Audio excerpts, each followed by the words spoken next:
हमारे लिए सबसे बड़ा चैलेंज ये था कि 30% मैन पावर के साथ हमें काम करना था। हमारी कंपनी लॉकडाउन में भी चलती थी, तो मैंने सोचा कि मैं भी कंपनी में जाऊँ। घर वालों भी मना करते थे कि कोरोना की वजह से बाहर नहीं निकलने देते थे। सब जगह रात में दिन में इमरजेंसी में हो या कैसा भी हो हम लोग जाते रहते हैं और ऑक्सीजन सप्लाई बराबर कर रहे हैं कि देशभक्ति भी बहुत ज़रूरी होता है। अपने लिए जिया तो क्या जिया, दूसरों के लिए भी जीना पड़ता है।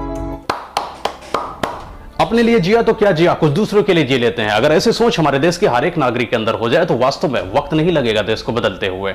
इस महाकाल, इस कोरोना काल, इस महामारी में जब हम लोग अपने स्वार्थ हेतु अपने घर में इसलिए बैठे हुए हैं कि हमारे फ्यूचर में कुछ ऐसी घटनाएं न घट जाएं हमारे साथ जो वास्तव में हमारे फ्यूचर को स्पॉइल कर दें, वहीं पर कुछ ऐसे धुरंधर लोग हैं जो वास्तव में अपनी जान की बाजी लगाकर इस काम को कर रहे हैं, जिसे करने के लिए वास्तव में पैसे की जरूरत नहीं होती भाई साहब, जिगर की जरूरत पड़ती है। अगर मैं आपसे बात कर दूं इस चीज के लिए कि अगर आपको किसी कोरोना पेशेंट के साथ एक रात गुजारनी है, 1 लाख रुपए मिलेगा, तो भाई साहब आपका जवाब शायद ना के रूप में होगा।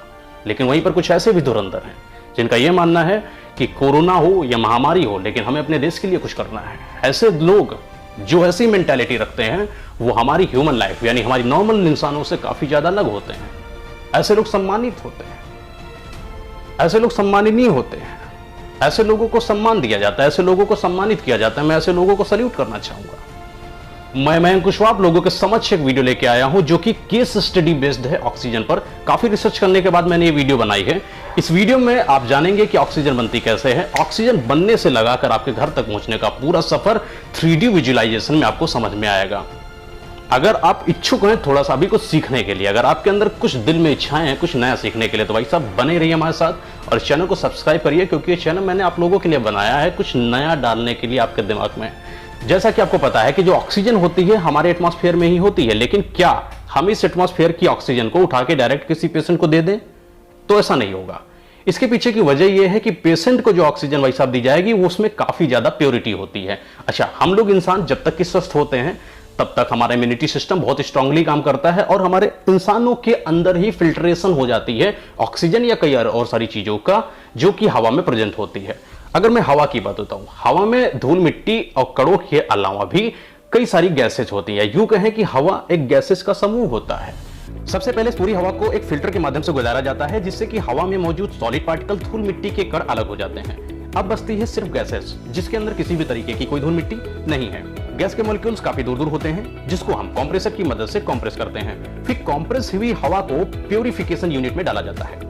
यहाँ water, carbon dioxide and hydrocarbons अलग हो जाते हैं। अब बची गैसेस को कोल्ड बॉक्स में डाल दिया जाएगा जहां यह -173 डिग्री तक ठंडी होती है। अब प्रोसेस लिक्विफिकेशन पॉइंट तक पहुंच जाता है जो यूं कहें ये लिक्विड में बदलने लगती है। अब लिक्विड एयर जो कि डिस्टिलेशन कॉलम में इंटर करती है, इस प्रोसेस को फ्रैक्शनल डिस्टिलेशन बोला जाता है। अब यह प्रोसेस स्टार्ट होने लगता है। चलिए और अंदर से देखते हैं यह प्रोसेस। यह प्रक्रिया ऑक्सीजन, नाइट्रोजन, आर्गन को डिफरेंट लिक्विफिकेशन टेम्परेचर यानी तरलकरण तापमान पर शोषण करती है, यानी तोड़ती मरोड़ती है। अगर आप बीच वाला पार्ट देख पा रहे हैं तो यहां बीच वाले पार्ट में जहां पास में लिक्विड एयर को रिफ्लक्स किया जाता है यानी कि नीचे की ओर किया जाता है, वहीं आर्गन गैस को निकाल दिया जाता है और आगे ऑक्सीजन गैस नाइट्रोजन से शुद्ध कर ली जाती है। यहां आप नाइट्रोजन को ऊपरी हिस्से में देख पा रहे हैं। तो फाइनली हमें लिक्विड ऑक्सीजन मिल चुकी है। फिर इस मिली हुई ऑक्सीजन को टैंकर्स में भरा जाता है, उन टैंकर्स से ले जाकर सिलेंडर में भरा जाता है और तब जाकर हमें मिलती है वो ऑक्सीजन जो जान बचाती है, जान।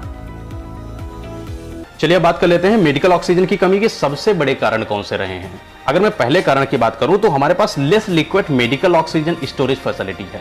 मतलब कि हमारे पास ऑक्सीजन बनाने के बाद स्टोर करने की फैसिलिटी ही बहुत कम है। दूसरे नंबर पर है shortage of oxygen road tankers.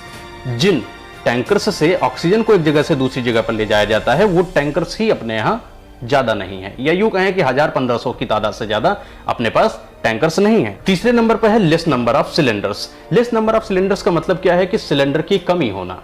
अपने देश में आज से पहले कोई ऐसा काम नहीं हुआ था जिसमें हमें सिलेंडर्स की जरूरत पड़े। कोई भी इंसान कोई काम तभी करता है जब उसका प्रॉफिट दिख रहा हो। सिलेंडर ना ही ज्यादा खपत हो रही है, ना ज्यादा जरूरत है, तो फालतू का पैसा बर्बाद करने की जरूरत नहीं है, क्योंकि कंपनियों ने सोचा कोई प्रॉफिटेबल बिजनेस तो ये नहीं है, तो इसमें फालतू का खर्चा करने का कोई जरूरत नहीं है। आज जब हर चौथे घर में ऑक्सीजन की जरूरत पड़ रही है तो हमारे देश में ऑक्सीजन सिलेंडर्स की कमी हो गई है। ऑक्सीजन के सिलेंडर थे ही नहीं इतने कि वो सारी व्यवस्था को चला सके। इसीलिए ऑक्सीजन के सिलेंडर का कमी होना भी एक पॉइंट के तरीके से हम जोड़ सकते हैं। अगला पॉइंट हम लेंगे यहां पर cryogenic road tankers speed slow.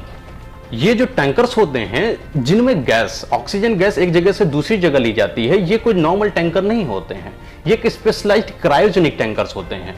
इनके अंदर कुछ कंडीशंस होती हैं ऑक्सीजन को ले जाने की। आपको यह जानकर आश्चर्य होगा कि जिन स्पेशलाइज्ड क्रायोजेनिक रोड टैंकर्स में ऑक्सीजन ट्रांसपोर्ट की जाती है उनको 40 किलोमीटर पर आवर से ऊपर नहीं चलाया जा सकता है, क्योंकि एक्सीडेंट होने की संभावना में बहुत भयानक हादसा होगा। यही वजह है कि ऑक्सीजन को एक जगह से दूसरी जगह तक पहुंचने में इतना समय लगता है।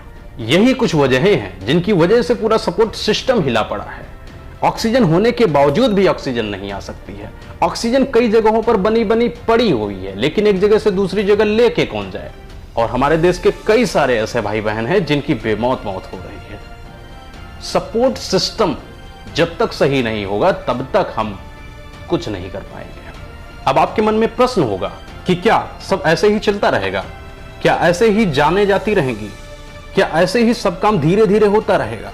तो इसका जवाब है नहीं। देश अब जाग रहा है। देश की ऐसी हालत देखते हुए प्राइवेट और गवर्नमेंट सब लोगों ने हाथ मिला लिया है। यहां तक कि बाहरी देश वालों ने भी इंडिया को सपोर्ट देने की बात करी है। चलिए अब जान लेते हैं ये जो ऑक्सीजन है ये कौन कौन सी कंपनियां बना रही हैं। अगर पहले नंबर की मैं बात करूं तो पहले नंबर पर है एलनब्री इंडस्ट्रियल गैसेस लिमिटेड, दूसरे नंबर पर है नेशनल ऑक्सीजन लिमिटेड, तीसरे नंबर पर है भगवती ऑक्सीजन लिमिटेड, चौथे नंबर पर है गगन गैसेज लिमिटेड, पांचवें नंबर पर है लिंडे इंडिया लिमिटेड, छठे नंबर पर है रिफेक्स इंडस्ट्रीज लिमिटेड, सातवें नंबर पर है आइनॉक्स एयर प्रोडक्ट लिमिटेड। एक नहीं बहुत सारी ऐसी कंपनियां हैं जो अब ऑक्सीजन हॉस्पिटल्स में पहुंचा रही हैं। आइए जानते हैं कि वो कौन कौन सी कंपनियां हैं जो ऑक्सीजन हॉस्पिटल्स में पहुंचा रही हैं। पहले नंबर पर है टाटा स्टील, 200 से 300 टन लिक्विड मेडिकल ऑक्सीजन रोजाना तमाम अस्पतालों और राज्य सरकारों को भेज रही है। दूसरे नंबर पर महाराष्ट्र में कोरोना के बढ़ते मामलों को देखते हुए जिंदल स्टील की तरफ से राज्य सरकार को रोजाना करीब 185 टन ऑक्सीजन सप्लाई की जा रही है। इतना ही नहीं, जिंदल स्टील की तरफ से छत्तीसगढ़ और ओडिशा में भी 50 से 100 मीट्रिक टन ऑक्सीजन अस्पतालों को सप्लाई किया जा रहा है। तीसरा number Arcelor Mittal Nippon steel 200 metric ton तक लिक्विड ऑक्सीजन रोजाना अस्पतालों और राज्य सरकारों को सप्लाई कर रही है। चौथा नंबर सेल ने अपने बोकारो, भिलाई, राउरकेला, दुर्गापुर, बरनपुर जैसे स्टील प्लांट से करीब 33,300 टन तक लिक्विड ऑक्सीजन सप्लाई की है। रिलायंस ने भी गुजरात और महाराष्ट्र सरकार को ऑक्सीजन की सप्लाई की है। अब हमारा देश अकेला नहीं है। अब हमारे देश के साथ बहुत सारे देशों ने हाथ मिला लिया है, यहां तक कि देश के अंदर प्राइवेट और गवर्नमेंट लोगों ने भी हाथ मिला लिया है। अब आपको घबराने की जरूरत बिल्कुल भी नहीं है। ऑक्सीजन अब तक पहुंचेगी, समय लगेगा। समय क्यों लगेगा इसके पहले मैंने बता रखा है कि थोड़ा स्लो प्रोसेस होता है। ऑक्सीजन पानी नहीं होता है, ऑक्सीजन को लाने का एक तरीका होता है और इस तरीके में थोड़ा सा समय लगता है। जब कुछ सिस्टम गड़बड़ होता है तो उसको सही होने में थोड़ा सा वक्त दीजिए। आप लोग बिल्कुल भी घबराइए मत, ऑक्सीजन आप लोगों के साथ आएगी, ऑक्सीजन आप लोगों के पास आएगी, बहुत ही जल्द आने वाली है। आपको ये हमारी रिसर्च कैसी लगी, आपको सारी चीजें जानकर कुछ इंफॉर्मेशन अगर मिल पा रही हो तो हमारे चैनल को सब्सक्राइब जरूर करिएगा, क्योंकि मैं इस चैनल पर अब बहुत जल्द ऐसी ही केस स्टडी लाने वाला हूं जो वास्तव में काफी ज्यादा रिसर्च के बाद आई होंगी। मैं मसाले पर जोर नहीं डालूंगा, लेकिन मसाले के पीछे की वजह बताकर आपका दिमाग जरूर खोल दूंगा। मैं मयंक कुशवाहा आपसे यहीं से विदा लेता हूं, मिलता हूं एक नई वीडियो में। तब तक के लिए जय हिंद।